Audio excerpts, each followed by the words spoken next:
Innovative.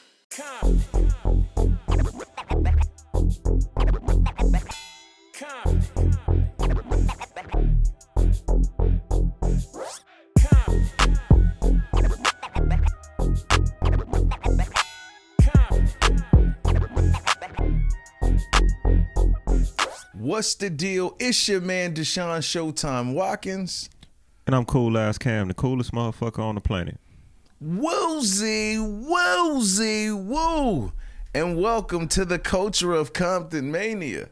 And today's guest is the big homie, the big Ram fan himself, the big homie, super big homie, Damon. What's the deal, my guy? What's up? Thank you for having me as a guest representing the Golden Ram Buzz podcast with Damon and Sal. Ooh, woozy, woo, man. Listen, Sal, everything.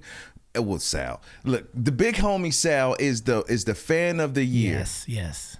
And you guys got the Golden Ram podcast, man. Let's talk about that. You guys had me on for a little bit. How long have y'all been running? We've been running. This will be our third year coming. We started after the Rams won the Super Bowl, and we just had an idea. I was in his barbershop, as you know. He's the biggest Rams fan in the nation, in my opinion. He's had the barbershop there for 30 years, and I was just sitting there one day. I'm like, man, I want to be on guests on other people's podcasts, and they were too busy or didn't have the time to have me on there. I'm like, you know what, Sal, let's start our own podcast here at the shop. The shop would be the location for the podcast. He was down with it, and sounds like the history teacher of NFL knowledge, not just Rams knowledge, all NFL knowledge. And that's what happened, boy. 1-2 punch. Absolutely, man. And the vibe is so cool because you guys are 100% true Ram fans, day ones. Like, and doing it in that shop where Sal got everything started from. And then you bring in all these big time different stars on the show. You bring in just random fans that come over there and just talk about football. Yep. And just I know earlier we were talking about how you actually make your lifestyle a business, man. Everything that you do, you represent Rams everywhere you go. Where did that love come from? Where did you fall in love with the Los Angeles Rams? I grew up in Orange/Santa Ana. My grandma lived in Santa Ana. I grew up in Orange, about 8 minutes away from Angel Stadium. And I remember being a kid, 5 years old, and I would see Angel Stadium, didn't know much about it. And then I was watching on TV. My mom's like, the Rams play there. I go, wait, they play like right where I live? And then I would see them at the local mall, the players. And then that passion grew. I was 5 years old. I loved the Rams with all my heart. I'm 48 years old, almost 48. I've been a Rams fan for 42 years. Wow. Good, bad, ugly. When they're 6-10, 1-15, 8-8, whatever their record is. Even when they moved to St. Louis, I still followed them. You know what I'm saying? One of the greatest thrills ever when I was a kid, I saw Eric Dickerson at the mall. The greatest running on a date. The Pony Express. Yes, I go, oh my God, mommy's with the girl. I'm like 7 or 8, and I never forget it. I'm like, oh my God, he's buying popcorn, and he was so close to me. I'm like, there's Eric Dickerson. Oh my God. And then come to find out, I was going to church with Leroy Irvin's kids, and then that led to I would go to Rams games every week. It was just one of the best times of my life being a kid and growing up right by Angel Stadium. Wow, that's amazing, man. Yeah. That's amazing. I've been a Ram fan too since probably I think it was 89. Mm-hmm. You know, I used to just root for the Steelers because that was my uncle's team. I remember you telling us, yeah. And then one day I woke up and I just saw blue and gold, and I'm like, what team is that? I said, I'm going for the Parrots. He said that's the Los Angeles Rams, and they from LA, nephew. Yeah. So it's just yeah, man, them horns as a kid. Like I remember being in LA and saying I'm a Ram fan and people talking shit about me, talking, you're the Lambs. Yeah, man. The sorriest team in the NFL back in the 90s. Like, we used to get dogged. Bad. Jeff, man, I remember the last year and nobody would hardly go to the stadium because the Rams were losing, but I was still supporting. The Rams left when I was 17 years old. I graduated, and then people were like, you're still going to be a Rams fan? They're going to St. Louis. So they're going to another city, but I'm still going to support them. And then they went to St. Louis. I've been following them for all these years. I would fly to see them play against the Niners, Chargers, Cardinals, Seattle. I remember me and my friend have ticket stubs and all this stuff, and I'm passionate about my Rams. I wear Ram colors every single day. And Cam too, you a big time Ram fan too. You fell in love with the greatest show on turf, right? Yeah. It was definitely I mean, the year before they moved to St. Louis, it was like, okay, that was the year that I was becoming a fan. But once they went over, it was like, oh shit, we won the Super Bowl. Yeah. But it was like, you know how you kind of see them as their lowest point, and then they move, and then it's like, damn, they own one, they fucking. Yeah. And do you know the one play that changed trajectory of the Rams' history in St. Louis? Talk to me. Rodney Harrison. Remember, Trent Green was our quarterback. Oh, yeah. Rodney Harrison enters Trent injured. Green. Yep. We never heard of Kurt Warner. And then Dick Vermeil says the famous words, we're going to win with Kurt Warner and we're going to play good football. The rest, the grocery store backer comes in, lights up the league. He throws a Torrey Holt, Isaac Bruce. Torrey Holt was a rookie that year. Yes, remember? Yes, I remember the first game against the Ravens. I remember all that. I was like, who is Kurt Warner? Because Have y'all seen that movie? Of course I seen that movie. I didn't see it yet. I seen it, man. It was just brought chills to me because there was another Kurt Warner in the NFL that played for the Seattle. So when I heard Kurt Warner, I'm like, Kurt Warner, there's a running back named Kurt Warner who plays for Seattle Seahawks. And then he came in and slanged that ball like, I was like, oh my God, this is amazing. Then when they won that Super Bowl, boy, I cried. Man, I did too, man. Like I'm not even gonna lie. That was that felt like angels in the outfield. Yeah. I felt like that's when I felt like God was really real. Yeah. I know this sounds crazy, but that was special because before that we were 4-12. Yeah. You know, I remember too. I think we started off 4 or 5-0, and then I was like, you know what? I'm not finna get my feelings into this shit because I already know this is a fluke. You know what I mean? And then I think we like lost to Tennessee or something. And then basically we was 13-3 basically. And we wound up winning the Super Bowl that year. But that was just, oh man. Cause like I said, I'm with you. I go back where we were getting teased before. I remember, look, check this out. We were playing the 49ers. Never fucking forget this shit. It was fucking, we're winning. I think it's 12-0, bro. I think we're beating by all field goals. We got Tony Banks as our quarterback. 12, yep. 49ers came back and beat us 15-12. And then I remember the announcer said, you know, the Rams, they play really good. This was like a win for them. And I just remember crying. And I still hate the 49ers to this day, boy. Oh man. Do you remember that year, the Kurt Warner year, on the cover of Sports Illustrated? It said, I still have it. It said, who is this guy?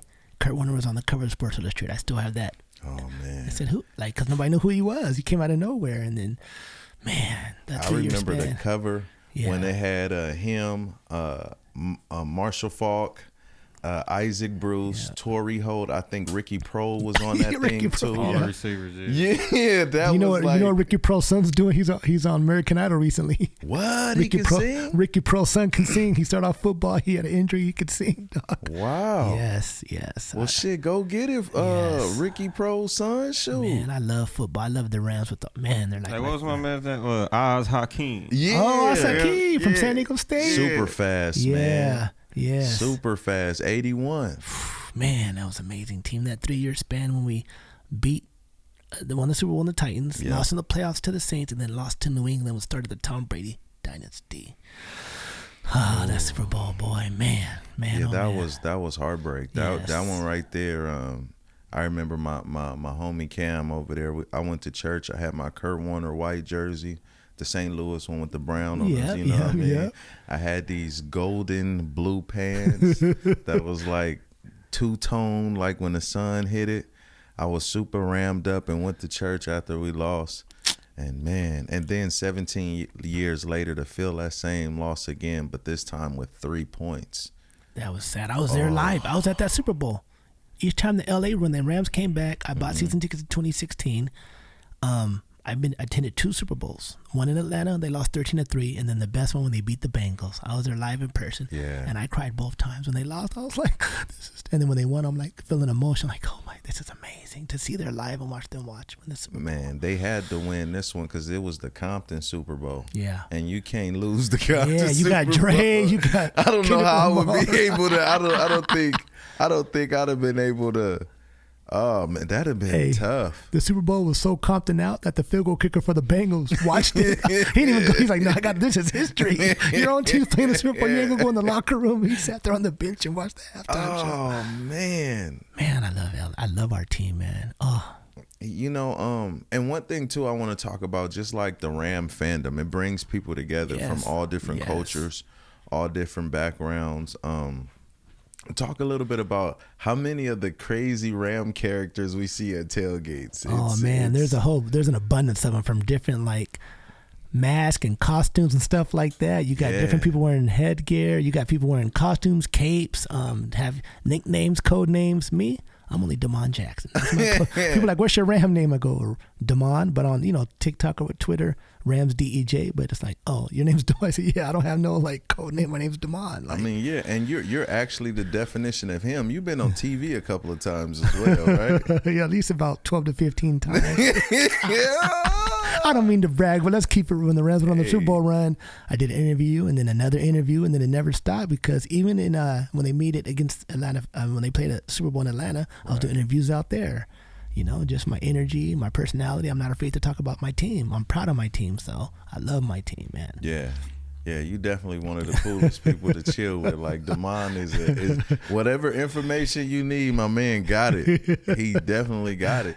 Now let's also talk. In my world, we got the wrestling world too. Like, you growing up, who was your favorite wrestler? Oh, my favorite wrestler. The one that put to me WWF or WWE now. Hulk Hogan was the first one I remember seeing. You don't Comptonmania. But then I remember watching. I love football back then, and I loved wrestling, because me and Gene Okerlund, and I stay up late to watch like Channel 4. I remember late at night. I remember Mr. Wonderful Paul Orndorff, King Kong Bundy, Big John Studd, Mr. Wonderful, Ravishing Rick Rude, British Bulldogs, the Hitman, all of them. And I thought, I was so intrigued by these. I thought it was, really real. Like, oh man, they're getting injured.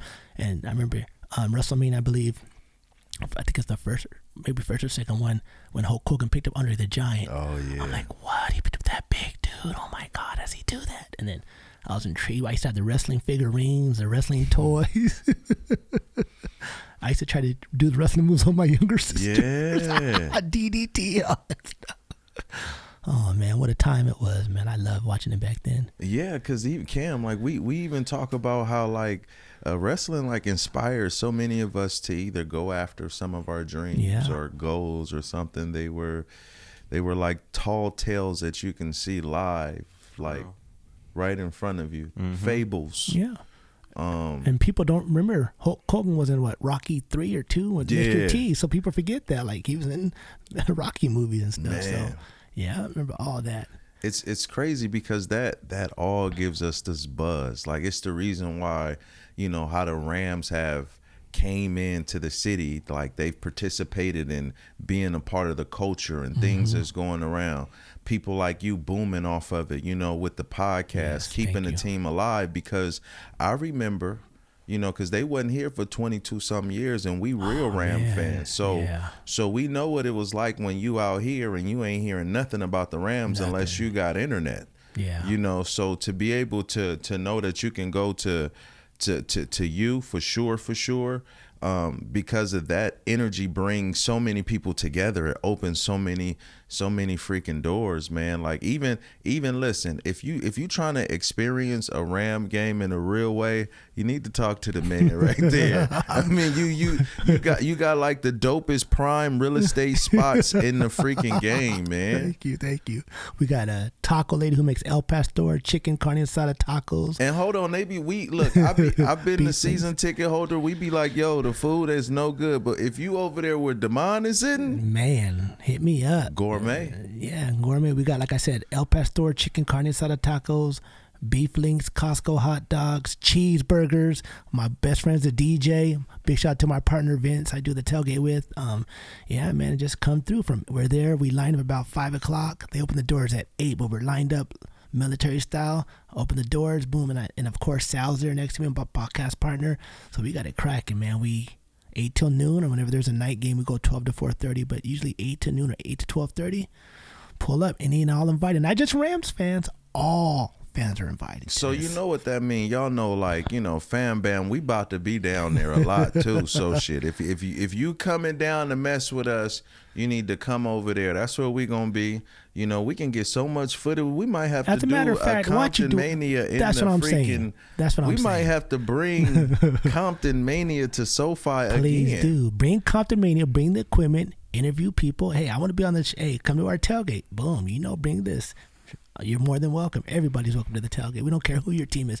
Niner fans, Laker, any fan's welcome. Any NFL fan, sports fan is welcome to our tailgate. A lot of people come to the tailgate, don't even go to the game. They come to the tailgate, then they go to Hollywood Park next door to watch the game. So yeah, there's plenty of things to do around there. So let me ask you this. I know, Cam, you asked this off the situation, but what memory do you remember the most as a Ram fan? Is that the correct way to say it? No, it was like, what was your favorite era of the Rams? There we go. Like, what was your favorite Rams team? Yeah. Well, my favorite era of the Rams, and they didn't win a Super Bowl at all, was the 80s because I was so attached to them. They're like, nowadays you won't see a Rams player walking around the mall much. You know what I'm saying? They're so accessible to me being a kid. I can see them at the mall. I can see them at church. I can see them in different places. I walk up to them. Hey, what's up, young man? What's up, Demond? Autograph. You know what I'm saying? So to see that 89 team losing the NFC Championship game to the Niners, I know they had made an 85 against the Bears, but nobody's beating that Bears team.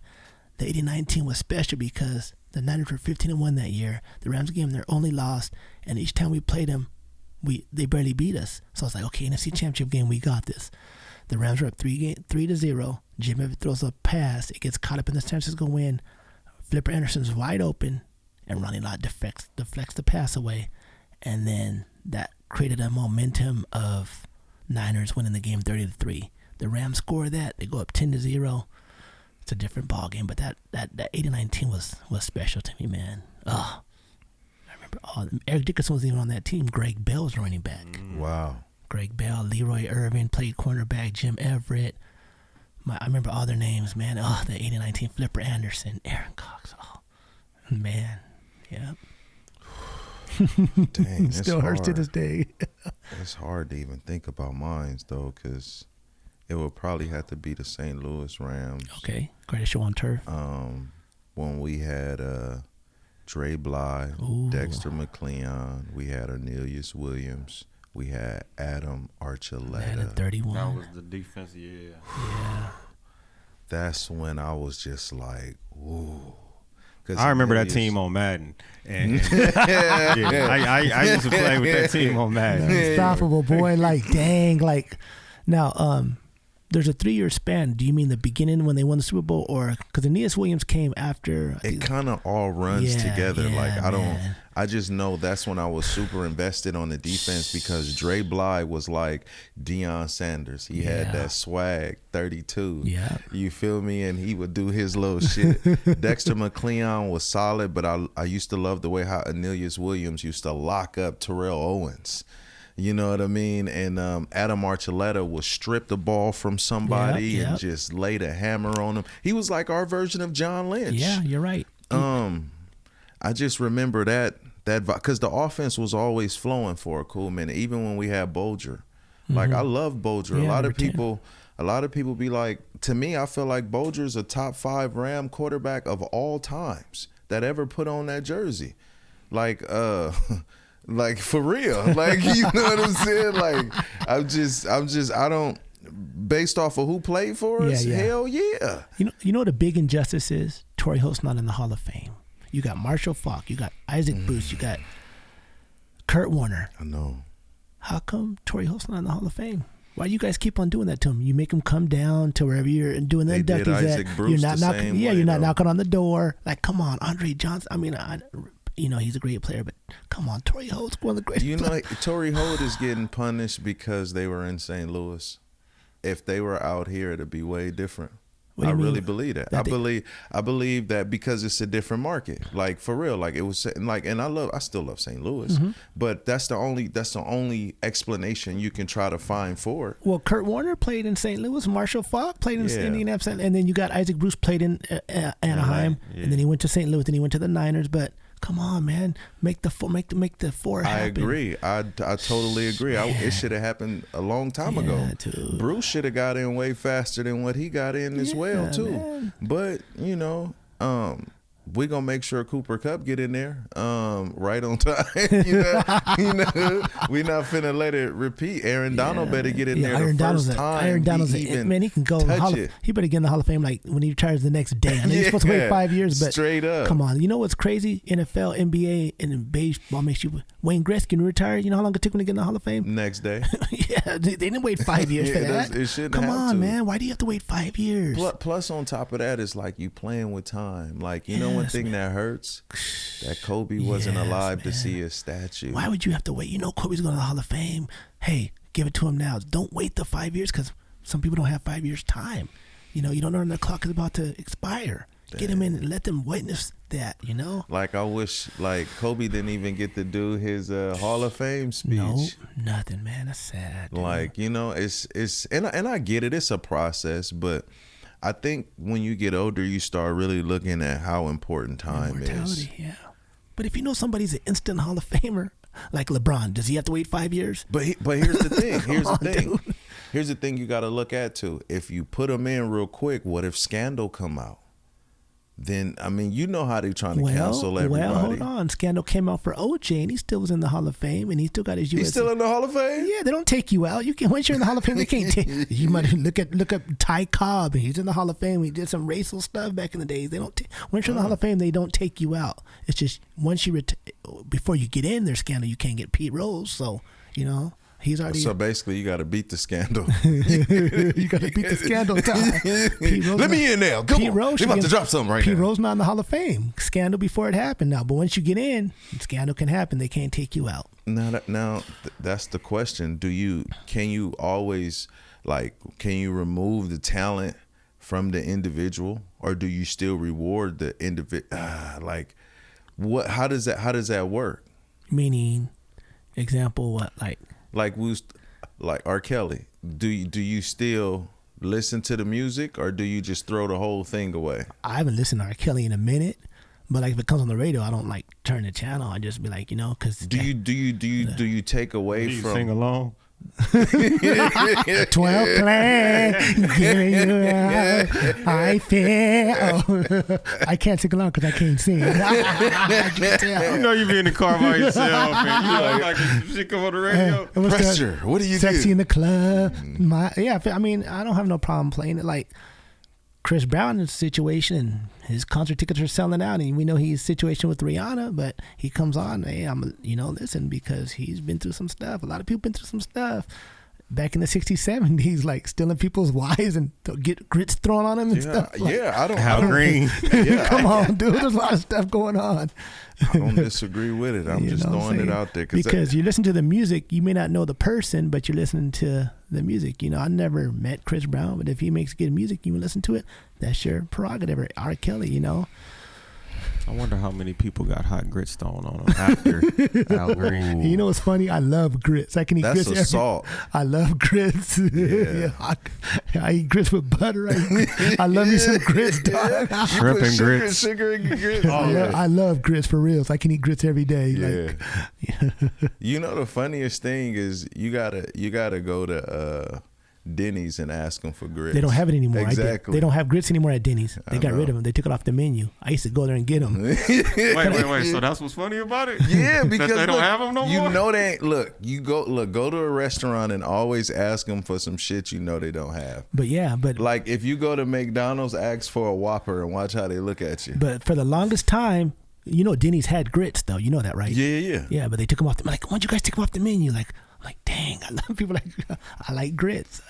Yeah. I love going to a restaurant when they're like, have you ever been here? No. Then I'm gonna purposely order some shit that they don't have. Let me get hey, you ain't got no catfish? Go to In-N-Out, ask for a Big Mac. Oh, we go. No, sir, but we do have this. How you ain't got no goddamn catfish? This is unacceptable. But this is the greatest? Okay, let me see what you got. Nah. I used to like fucking with people though sometimes. Yeah, it's fun. But nah. That just went totally off. So let's talk about some wrestling a little bit. We got like 10 minutes left. Okay. All right. You asked earlier, like, who's the most important wrestler? Or important. I mean, is that what it was? What's the most important figure in wrestling? Yeah, I mean, I know what it is now, but who do you guys say it is? The most important figure in wrestling that changed everything for WWE or WWF? Figure. Person. Hogan. Okay, Hogan before, which is understandable, but who brought it to the masses? Vince. Wrestler, okay, like, okay, that, but who brought, now you say Hogan, there's one more person who just brought it global, like blew it up. Like, The Rock. There you go. And Rock can come through. He can act like he's going to do WrestleMania. He, all that stuff. And he's the best showman ever in wrestling history. Absolutely. There's nobody like him. His bravado, his energy, his charismatic on the ring. There's nobody like him. His mic play, his interaction with the fans. The Rock has no weaknesses. There has no weaknesses at all. No weaknesses. Hulk Hogan brought it out in the 80s, like, I've saved it. Yeah. Saved it like Magic and Bird. Like in the 80s, you can put it to NBA. Magic and Bird saved the NBA. Jordan took it to another level. Hulk Hogan probably saved WWE. The Rock skyrocketed to another level. Absolutely. And then boom. And I don't know who the third person is nowadays. I really don't watch wrestling. Probably Cena, right? John Cena, Roman Reigns. I don't know who it is, but I'm just saying. Roman is the shit right now. Those two, Hulk Hogan and The Rock, changed the whole trajectory of WWF. Then it turned into WWE, World Wrestling Entertainment. Because before it's Red Wrestling Federation, right?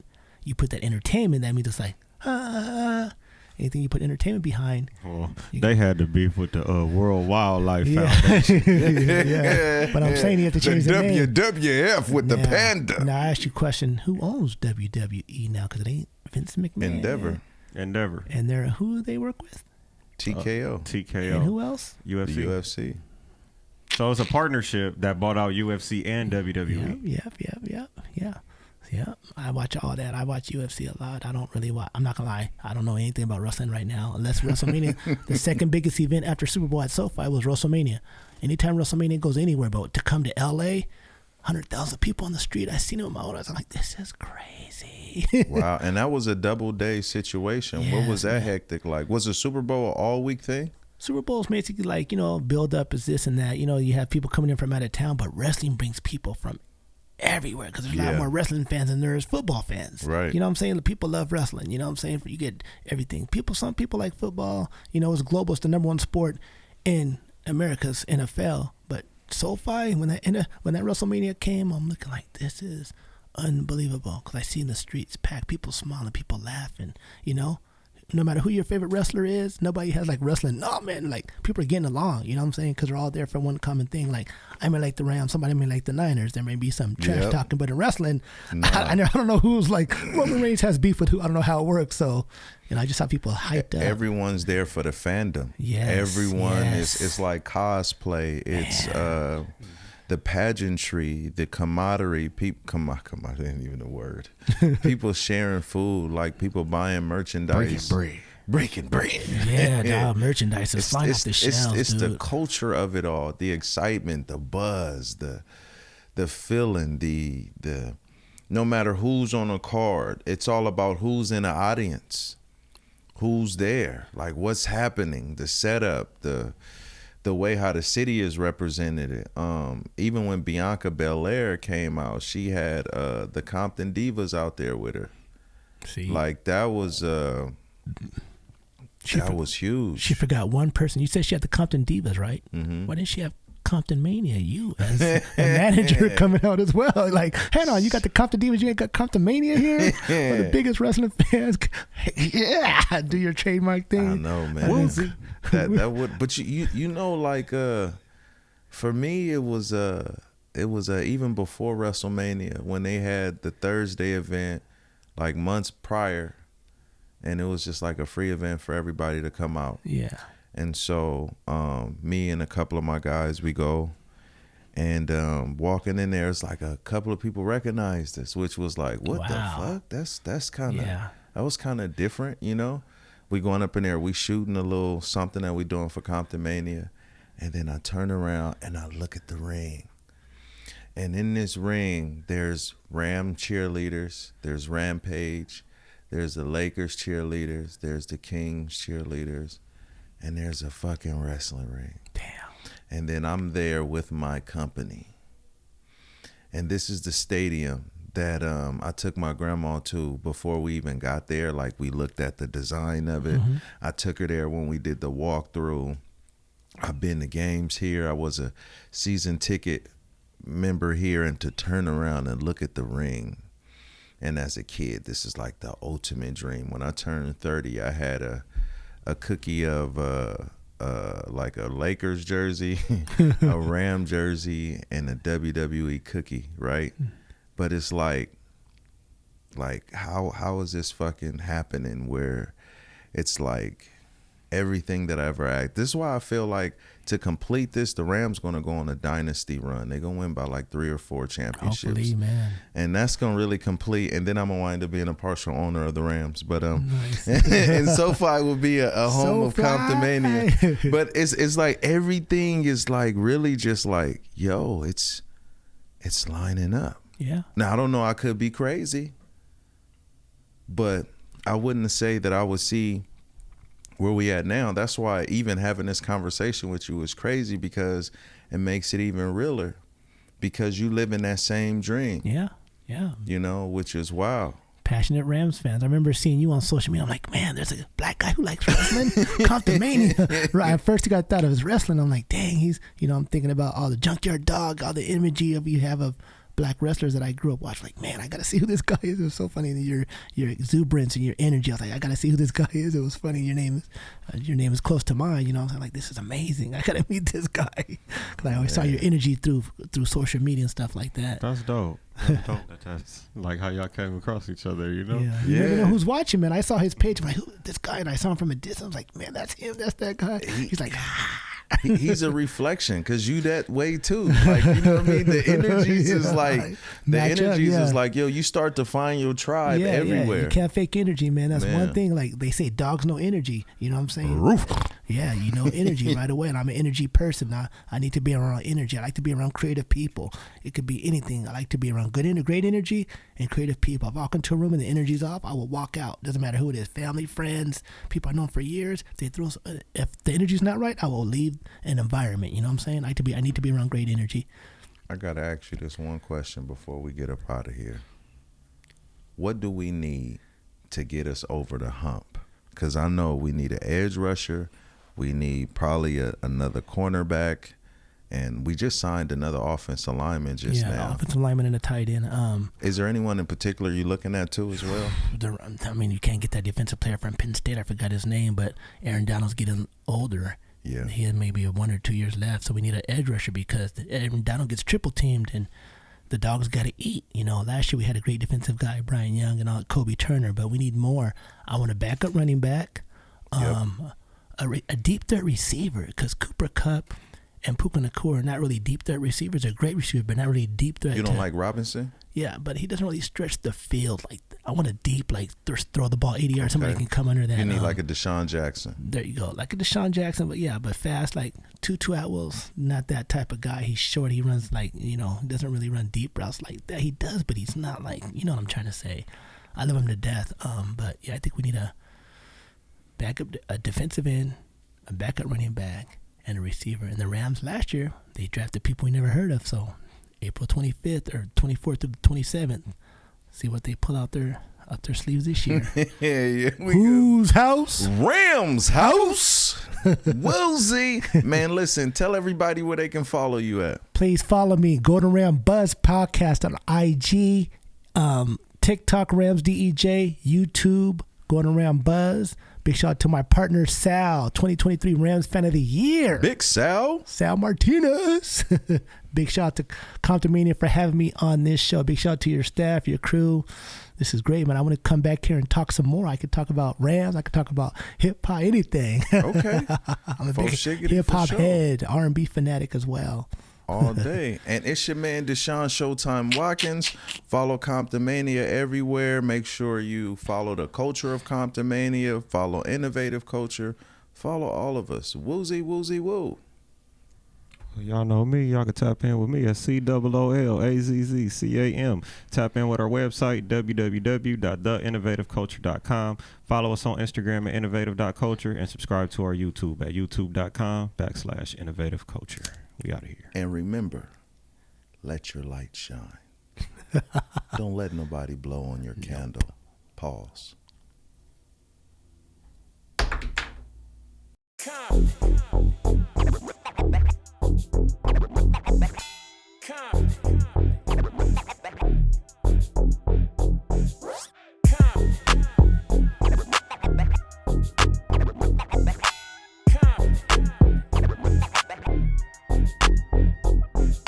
Innovative.